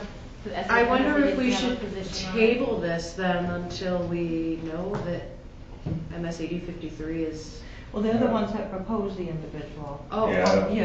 and we have an open seat and somebody come forward. I say the directors, I believe they went to superintendent's office and took the Okay. paperwork, so Yeah. I apologize. no, The board, but obviously we had an open seat, somebody wants to fill it. okay, great. Yeah, so basically, the school district, when they have an open seat, which we found out at that time there was an open seat, they will ask for volunteers, and Mr. Hendricks was the only person that came forward. And so he would be appointed under the law by the town council as a legislative body for the school board vacancy. It was kind of a strange law, but that's the way it's set up. And he would serve until the next election, which will be in November. Okay, so he's just filling the end of the term. Correct. Ben? Well, that was actually a question I had, we discussed. Is it he fulfills the term of the seat he's replacing, or he has to take out papers and be reelected? He would have to take out papers, yeah, in accordance with the state law. That was always a confusing thing for us. We It weren't is sure. very confusing in the state law. It's until the next election, right? Yes, yes. So same thing with our counselor seat. They're only gonna serve until the next election, through the end of the year. You know, you have the election in November, they don't actually take the seat until January 1st. So it's not taking over a term? No. Correct. Yep. I know, that is a strange law the way it's set up. Any other discussion, councilors, regarding resolution 20-32? Not seeing any, let's vote on that one. All those in favor, please say aye. Aye. None opposed, so that passes. And Resolution 20-33, resolved that the town council appoint Nicole Nicklin as warden, and Karen Kelsey, Melody Fitzpatrick, Michael Fiore, and Emily Reed as deputy wardens for the March 3rd, 2020 presidential primary and special referendum election. I move we adopt resolution 20-33. Second? thank you. Any discussion from the audience or councilors? Unusual housekeeping. Yeah, just a every year kind of thing. All right, councilors, let's vote on this item 20-33. All those in favor, please say aye. Aye. None opposed, so that passes. Resolution 34, resolved that the town council approve the opening of absentee ballots on March 3rd, 2020 at 1 p.m., that should be, and 3 p.m. for the March 3rd, 2020 presidential primary and special referendum election. Move we adopt resolution 20-34, amending it to say 1 p.m. instead of 1 a.m. I don't think anyone would like 1 a.m. No. Second. Alright, so, counselors, let's vote on the proposed amendment. It actually says on the packet, it says 10 a.m. And then the agenda says 1 a.m. So it should be 10 a.m. Which So should we go by? that. We would go by the packet, definitely. We go by the packet, not the Yeah, somebody agenda. else did the agenda. So if it is 10 a.m., we It does don't say need to 10. amend? Great. Where's the- No, it's just a typo, so, Yeah, it says 10 a.m. in our packet. all right, good. That should be Alright, 10 so we'll a.m. strike the amendment, and, can you make your resolution? Oh, yes. I Yeah. move we adopt resolution 20-34 as written in the packet. Okay, Second. thank you. Any discussion from audience? Counselors, any strong feelings about our voting times that we need to discuss? For absentee ballot. For absentee ballot openings. I feel 10:30 a.m. would be more appropriate. We're actually getting a lot of I really requests. feel like 1 p.m. was way better. We're getting a lot of requests for absentees. Yeah. People don't wanna stand in line. Well, Alright. you know, it's in the middle of a semester too, so people away at college. Oh, yeah. Mhm. And away or vacation or don't wanna come back until, it's nice weather. Alright, counselors, let's vote on resolution 20-34, 10 a.m. to 3 p.m. being the times. All those in favor say aye. Aye. Any opposed? None? That passes. All right, very good. Discussion items. I've mentioned a few things on the financial reports. And so from January 31st, 2020, for budget and revenues, we're through 8.3% of the period. And in the budget expenditures, we're through 7.87% of the municipal budget. So we're pretty close to the period of time that we're through, which is 8.3%. And there are a lot of bills and items that are paid once a year that come up in January. We are through and have spent 7.26% of municipal water and sewer. And so that is right on line. For revenue collections, we're through 8.3% of the period, and we have collected 5.9% of the municipal revenues and 4.11%, 4.1 of the municipal water and sewer. Excise tax collections, this is always a very important item. For this period, we are ahead for January over last year's collections of January at this time by $36,842. And as you will recall, at the end of December, we were behind in December of 2019 versus December of 2018 by $36,814. And I said this is when the fleets come in at a different month or year. And sure enough, we are now $36,841 ahead in January, and that's because the fleet didn't come, one of the fleets didn't come in December, it came in January of the next year. For the state revenue sharing comparison reports, we are ahead in state revenue sharing over 2019 collections at this time by $34,499. So that is very good. The state had changed the revenue sharing formula to bring back a little bit of the revenue sharing that had been taken and diverted to the state budget a number of years ago, and so which had crippled towns, and so a little bit of the money is coming back, and we're seeing that. Do we have a idea of how much that's going to be this year? Has that already been factored into our I budget? factored it in and then lowered it a bit just to make Just in absolutely case sure. They change their Yes. mind. Yes, exactly. Yes. Alright. Thank you. So we're on to public items and reports. So we're on to audience report? Yeah, audience first. Audience. Gentlemen. We sat here all night nicely. Do you have any reports? Any comments? Nicely run the gate. Yeah, I would second that. Would you like to vote on? You can come right up.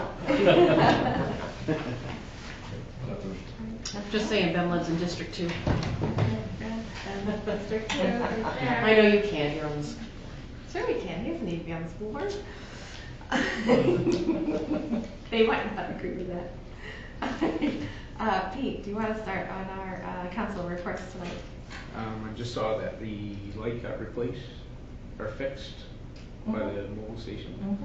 Does anyone know why our on and off ring lights aren't working? They had failed previously, and we had called the state DOT, so something must have happened recently. They've been out for a couple of days at least. They have been? Okay, good. We'll call that in again. I would assume that they would have seen it by now, but I haven't been out, so I didn't see it. And you're the first person to report it, so thank you. Okay. So I'll send them a little email tonight, because those are important, because people do strange things down there. Yeah. I thank the audience for staying for the meeting. That's all. Thank you. Amanda? I'd also like to thank the audience for coming and sticking through it, even though we have a storm outside. Also, I would like to, since we have a storm, this made me think of this, really address the lack of clearing of the sidewalks on Main Street in front of the library and on Library Street leading into the high school. These areas, first of all, cars go way too fast around the corner on Library Street, and these kids are forced to walk in the street because they can't walk on the sidewalk. It took 5 days after the second snowstorm we had last week before that street was cleared. And my son walks that every day. I would be so angry if he got hit by a car because my tax dollars are paying for that stuff to be cleared. So I just wanted to bring that up. I really think that we need to be doing a better job of making sure that, especially the roads going to our schools. So Somerset Avenue, Main Street, and Library Street and School Street. Those are super important roads or walkways to be clearing first. I do know we were doing the Somerset walkway on a Sunday, the day before it was 51 rainy. Yes. I saw We used to do that. I saw the Somerset one getting done, and actually that's my next point. He was smoking in the clearing machine, and that is not okay. Our No, tax that dollars is pay not. for those machines. That ruins the inside of those machines, and that needs to be addressed. So that was on Sunday? That was on the And Sunday. approximately what time? It was Or morning, midday. Midday? Okay, that's helpful. Yeah, the sun was fully up. It was Somerset Ave on Sunday. It was- Somerset Ave, Sunday, yeah. It was like 12:30. Yeah. I was coming back in. So midday. Can't clear enough. Actually, that's about right, because that's about when I was leaving town and saw him clearing it. Okay, that's helpful information, because numerous employees do that. Yes. Also, so we have great signs in front of Chimbro saying no parking for cars, which I have never really seen that being an issue, no parking on this side of the road. The first time I've seen this be an issue now outside of that area is in front of Bangor Savings Bank. There was almost a car accident because somebody parked in the road in front of Bangor Savings Bank, so I wonder if we could put up a sign there saying no parking on this side of the road, because there isn't one there, I looked. I don't know if Bangor Savings Bank parking lot was overfull or what was happening. It didn't look like it when I was driving by, but I literally almost hit their car. Interesting. So we'll check into that a little bit more. Once in a while, somebody, and I don't know why anyone would do this, they'll park out in front of the town office, right out in front on Somerset Avenue in the lane, and then we Yeah. have to run out and find out who they are and get them out of there. Yes, and that is, I'm assuming, what happened in front of Bangor Savings Bank, but it's something that, there's no sign saying they can't park there. I would think that it would be because it's on a corner, self-explanatory that you shouldn't park there, but I worry, there were people in the vehicle, but the driver was gone, so a bit of a safety hazard. And then just lastly, I'd like to say to everybody, I know we only have 2 people here and us, get out and vote. March 3rd, don't forget, it's important. That's it. Okay, Beth? No report. No report. Okay. Thank you to the audience, our wonderful audience members tonight. You get gold stars. Not too rowdy. You get gold stars. Yes, you behave yourselves, you can come back again. Discussion items for our March meeting. Can we, when we hopefully have more attendance for counselors that are not sick and whatnot, can we set some dates for the planning board and council meeting, the joint session? I think we came to a consensus that that was going to be a good idea, unless there's more discussion we want to have around that before deciding to do it, or was there anybody adamantly opposed to doing that? I think we just need to do it and see how it goes, and then we can have discussion. Yeah. Okay, so maybe that can be a goal for our next meeting, is to get the big calendar out and set a date for that first meeting, and then after that, if we have the 3 topics, then look at the calendar ahead and see when those can fall in. There is a light out on Route 100 too, right by the school. I didn't stop to look at the pole number. I was driving somewhere. So by MCI? Right by NCI. It's like a big dark spot. Do we put parking signs on Main Street if it's Route 100 is a state street, or? We would need permission from the state, but we also need to amend the traffic ordinance too. So that's why I said, let me think about that, if there's something else that we can do. But it's rare when somebody does that, but when we had a couple of people over the years that would go into the Veterans Cemetery and they would park there.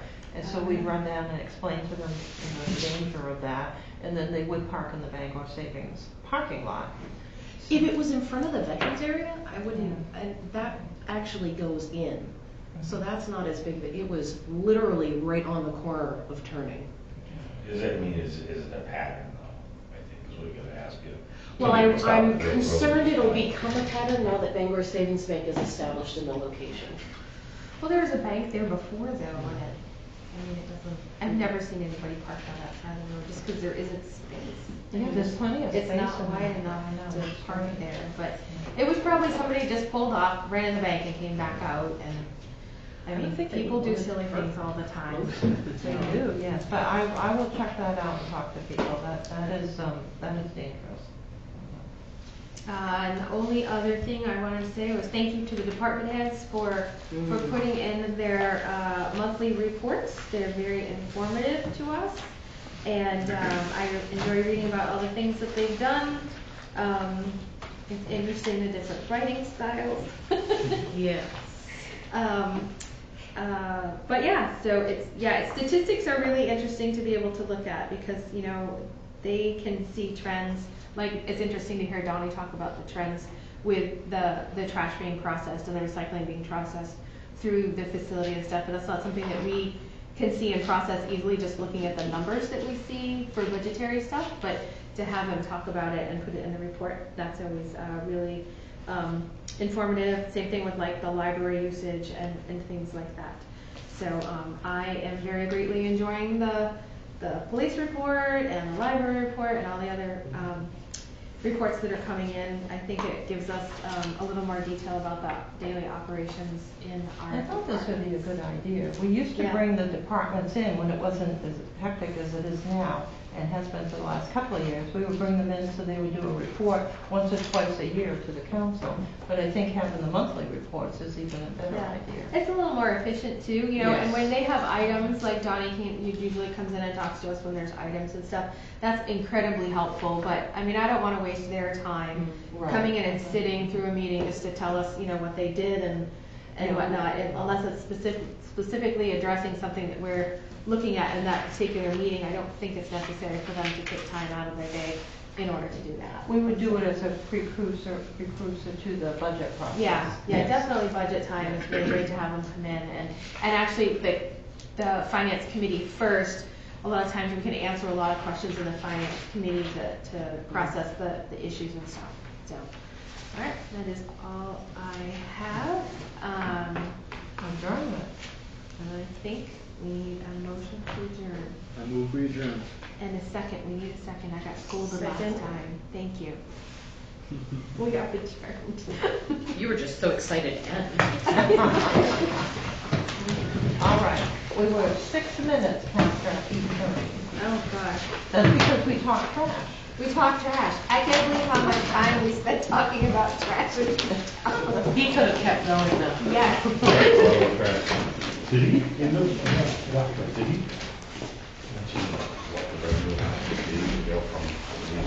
He had an estimate for. Not what he